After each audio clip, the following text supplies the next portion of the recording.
दोस्तों नमस्ते, मैं आपका संजय पुनः नई वीडियो के साथ। और आज हम देखने वाले हैं संविधान की विशेषताएं। इससे पूर्व कि आप हमारी जो पिछली वीडियो है उसको निश्चित तौर से जाकर देख लें, उसके बाद इस टॉपिक को देखेंगे तो आपको बहुत अच्छे से समझ में आएगी।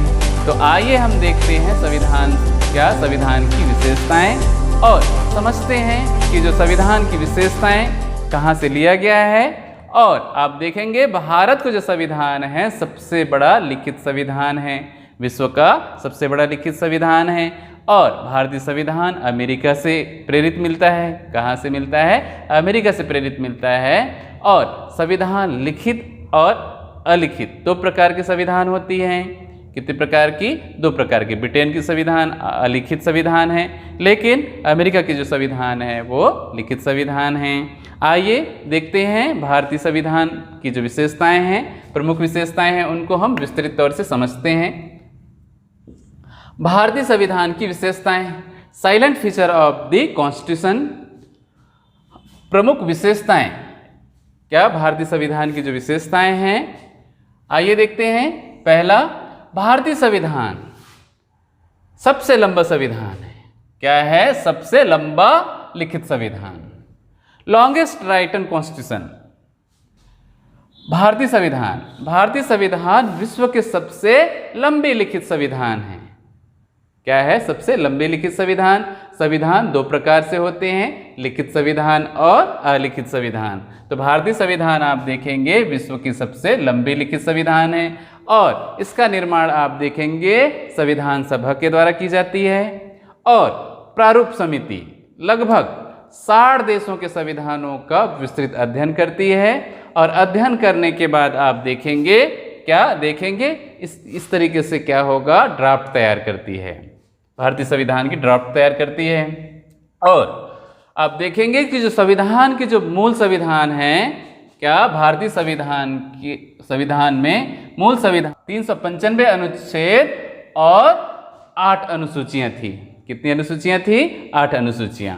लेकिन वर्तमान में आप देखेंगे भारतीय संविधान के 22 भाग, 395 अनुच्छेद और आप देखेंगे 12 अनुसूचियां मिलती है। कितनी अनुसूचियां हैं? 12 अनुसूची वर्तमान में है। लेकिन गणना के दृष्टिकोण से देखा जाए, क्या गणना के दृष्टिकोण से देखा जाए तो 25 भाग और 444 अनुच्छेद और 12 अनुसूची मिलता है। कितने अनुसूची है?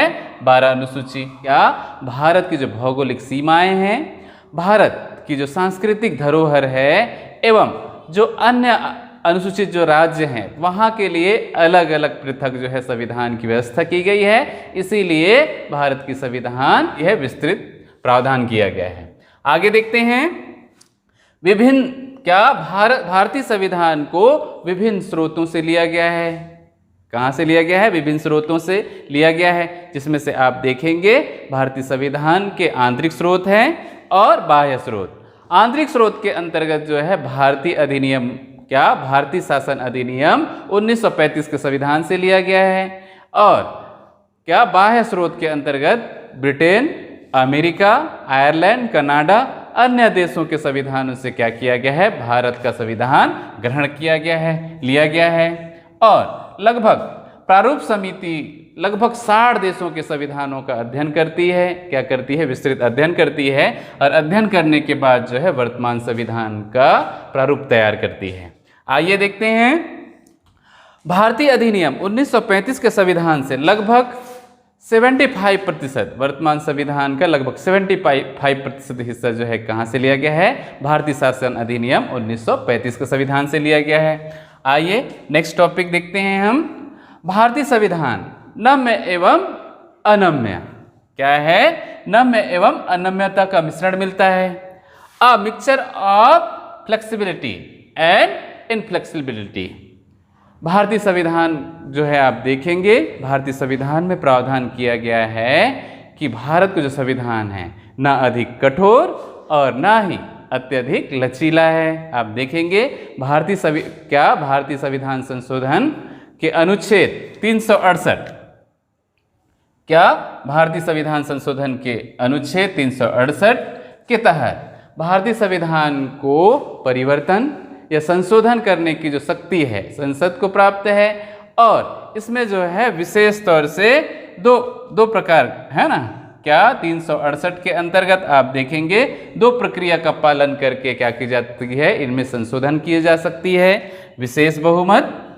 विशेष बहुमत जो है उपस्थित सदस्य या मतदान करने वाले सदस्यों का 2/3 बहुमत का उपस्थित होना या मतदान के पक्ष में मतदान करने से क्या करना ही क्या कहलाता है, विशेष बहुमत। और दूसरा जो है आप देखेंगे विशेष बहुमत, क्या मतदान करने वाले 2/3 बहुमत, और साथ ही साथ जो है देश के आधा राज्यों से क्या विधेयक पास होना अनिवार्य होता है। ये जो है क्या है, इस तरीके से जो है भारतीय संविधान में क्या की जाती है, संशोधन की जाती है।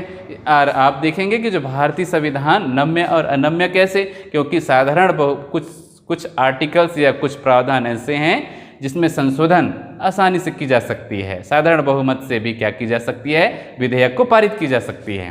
तो इस तरीके से भारतीय संविधान नम्य एवं कैसा है, अनम्य है। आगे चलते हैं, एकल नागरिकता। भारतीय संविधान में एकल नागरिकता की प्रावधान किया गया है। और आप देखेंगे संविधान के भाग 2 में, किसमें, भाग 2 में अनुच्छेद 5 से अनुच्छेद 11 तक, क्या अनुच्छेद 11 तक नागरिकता से संबंधित प्रावधान किए गए हैं। और प्रत्येक नागरिक को भारतीय नागरिकता प्राप्त है। कैसे, प्रत्येक भारत के नागरिकों को एकल नागरिकता प्राप्त है। क्या है, भारतीय नागरिकता। प्रत्येक नागरिकों को कौन सी नागरिकता है, एकल नागरिकता है। और आप देखेंगे अमेरिका में जो है दोहरी नागरिकता होती है, लेकिन भारत में सिर्फ एक ही नागरिकता है, वो इंडियन, क्या इंडियन सिटीजन। और अनुच्छेद 5 से क्या अनुच्छेद 11 तक जो है भारत के लोगों को नागरिकता प्रदान की गई है और नागरिकता से संबंधित प्रावधान किया गया है। और क्या भारत में नागरिकता अर्जन करने के 5 तरीके से क्या कर सकते हैं, नागरिकता अर्जन कर सकते हैं।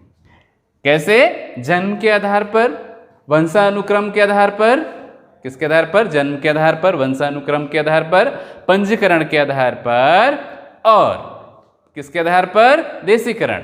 और आप देखेंगे भूमि अधिग्रहण के आधार पर क्या की जा सकती है, नागरिकता प्रदान की जा सकती है, नागरिकता अर्जन की जा सकती है।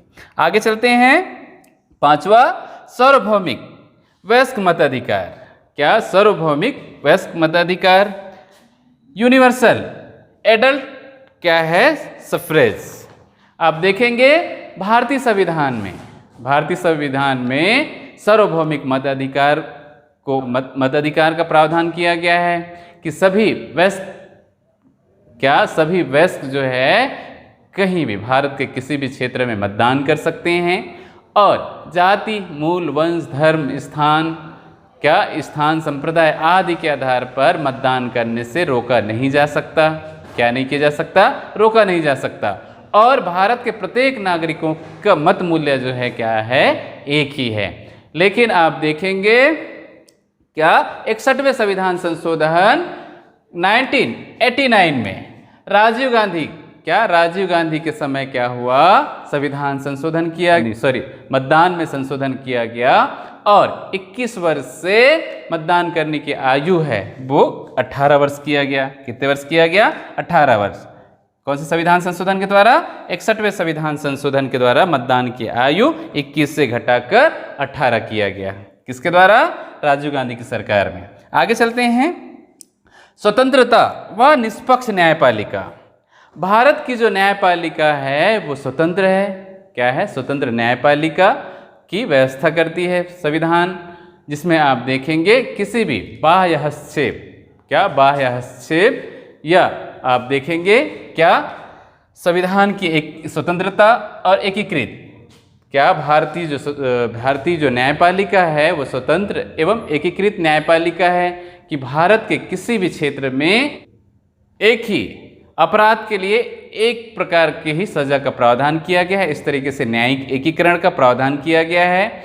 और आप देखेंगे जिले में डिस्ट्रिक्ट कोर्ट, जिले में डिस्ट्रिक्ट कोर्ट और राज्य में हाई कोर्ट और क्या केंद्र में सुप्रीम कोर्ट की व्यवस्था किया गया है। क्या किया गया है? सुप्रीम कोर्ट की व्यवस्था किया गया है। आगे चलते हैं हम। संसदीय संप्रभुता। क्या? संसदीय संप्रभुता एवं न्यायिक सर्वोच्चता में समन्वय। जो भारतीय जो प्रशासन के लिए, भारतीय जो संविधान के गठन के लिए, विधि निर्माण के लिए संसदीय प्रणाली से या संसदीय प्रक्रिया से क्या की जा सकती है? संविधान में संशोधन एवं विधि निर्माण की जा सकती है। लेकिन अगर आप देखेंगे कि जो न्यायपालिका है, क्या है? न्यायपालिका है वो किसी भी प्रकार से क्या हो, मूल अधिकार या संविधान के जो मूल ढांचा है उसमें किसी प्रकार से संशोधन किया जाता है तो संविधान में किए गए परिवर्तन या संशोधन को असंवैधानिक घोषित करने, क्या असंवैधानिक भी घोषित कर सकता है। इस तरीके से आप देखेंगे क्या जो न्यायपालिका है वो सर्वोच्च है। क्या है? सर्वोच्च है ना। और साथ ही साथ जो है संविधान का संरक्षक है। क्या है? संविधान का संरक्षक है। आगे चलते हैं। संसदीय शासन प्रणाली, पार्लियामेंट्री सिस्टम ऑफ गवर्नमेंट। क्या? Parliamentary system of government. भारतीय संविधान जो है ब्रिटेन के संविधान से प्रेरित है। ब्रिटेन में जो है संसदीय प्रणाली के तहत ही क्या होगा, शासन एवं देश की सत्ता चलाई जाती है एवं विधायिका एवं जो है कार्यपालिका दोनों में जो है समन्वय स्थापित होती है। साथ ही साथ जो है विधायिका कार्यपालिका को क्या करती है? मदद करती है। क्या करती है? मदद करती है एवं समन्वय स्थापित करती है, सहयोग करती है। क्या करती है? सहयोग करती है। तो ये जो है क्या कहलाती है? संसदीय शासन प्रणाली। और संसदीय शासन प्रणाली के अंतर्गत ही क्या होगी? देश में सत्ता का क्या, सत्ता है ना, सत्ता का क्रियान्वयन किया जाता है। आगे चलते हैं। मूल अधिकार।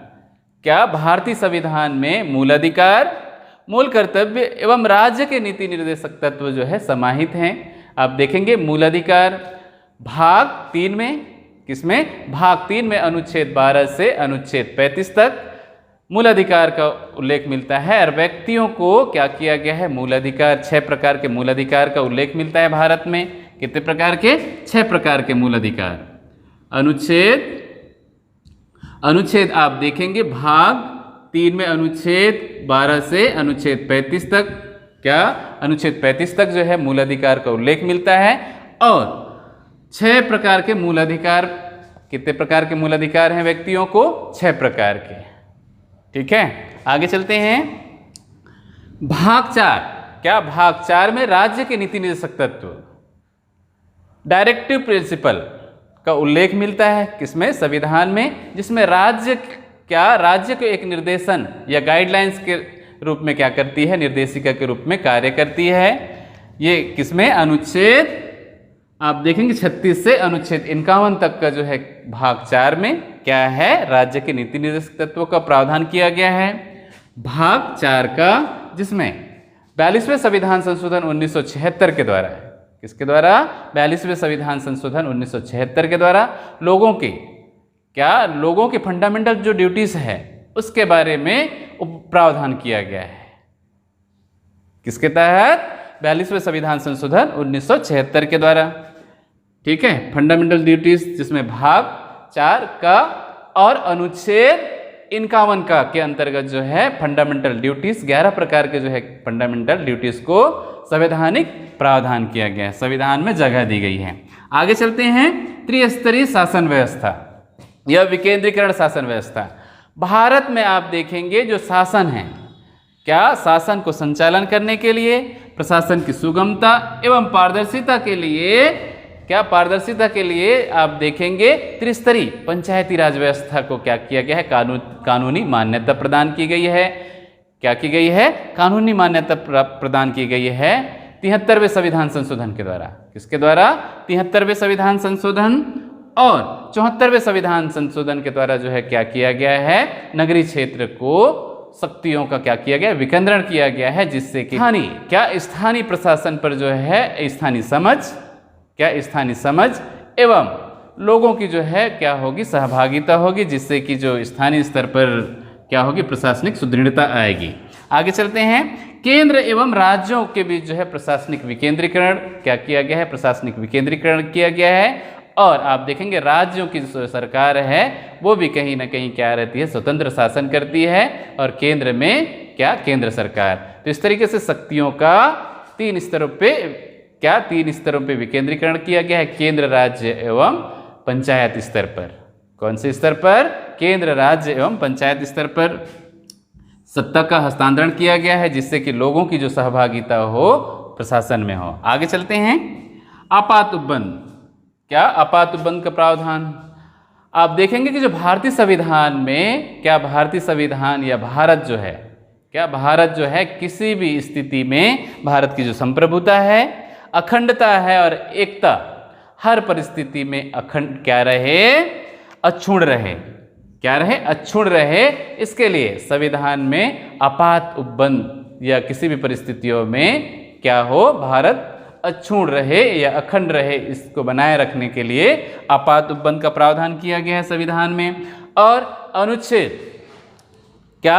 अनुच्छेद 352 के तहत आप देखेंगे राष्ट्रीय आपात, क्या? राष्ट्रीय आपात। और अनुच्छेद 356 के तहत जो है राज्य में राष्ट्रपति शासन, एवं क्या? अनुच्छेद 360 के अंतर्गत आप देखेंगे देश में वित्तीय आपात की स्थिति में क्या राष्ट्रपति जो है आपातकाल लगा सकती है, क्या कर सकती है, आपातकाल लगा सकती है, और देश को विपरीत परिस्थितियों में भी क्या कर सकती है, देश के अखंड को अक्षुण्ण बनाए रख सकता है। आगे चलते हैं, पंथ निरपेक्ष। क्या?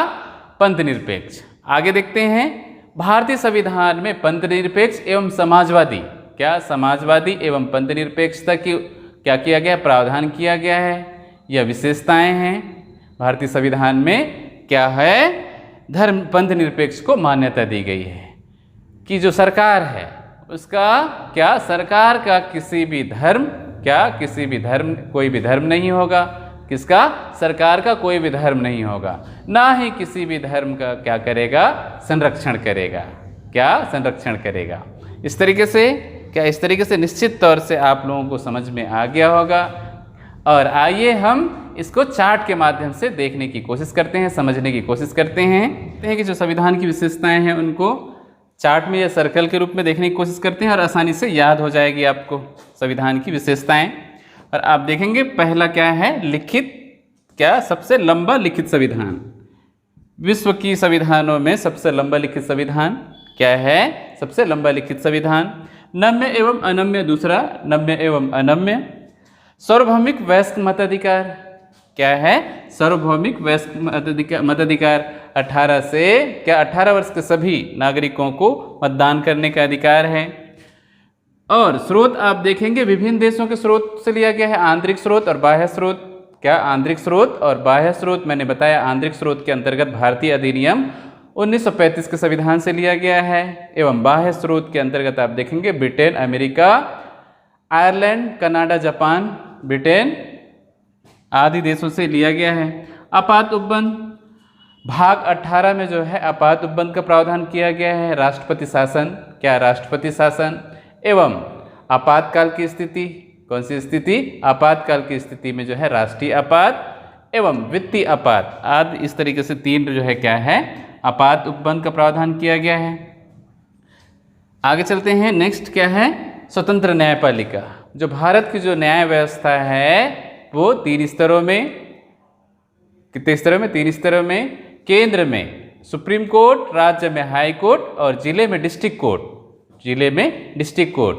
और आप देखेंगे क्या कि जो न्यायिक एकीकरण, क्या? न्यायिक एकीकरण कि भारत में जो है एक ही क्या है, संविधान, क्या है, संविधान है, और जिसके अनुसार ही क्या होगा, एकीकृत न्यायपालिका के अनुसार ही क्या होता है, न्याय की जाती है। यह न्याय की प्रणाली है। आगे चलते हैं, संसदीय शासन प्रणाली।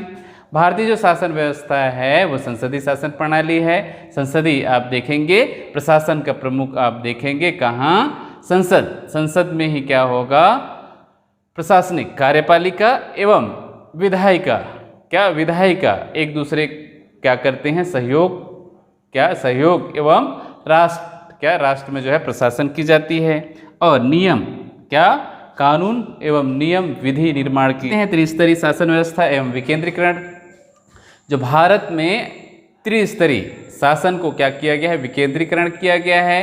पंचायती राज व्यवस्था में जो है लोगों की क्या सहभागिता के लिए पंचायती राज व्यवस्था में भी आप देखेंगे कौन सा, जिले, क्या जिले, जनपद और पंचायत। और भारत में अगर देखा जाए तो केंद्र सरकार, राज्य सरकार एवं स्थानीय प्रशासन, इस तरीके से जो प्रशासन में त्रिस्तरीय शासन व्यवस्था को क्या किया गया, अपनाया गया है। और भारतीय संविधान के जो बेसिक फंडामेंटल राइट्स, मूल अधिकार और फंडामेंटल ड्यूटीज, मौलिक कर्तव्य, और साथ ही साथ जो है क्या है, राज्य की निर्देशिका,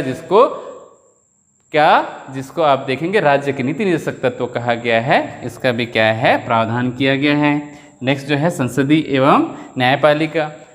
आप देखेंगे विधायी कार्य, क्या विधि निर्माण की शक्ति किसके पास है, संसद के पास है।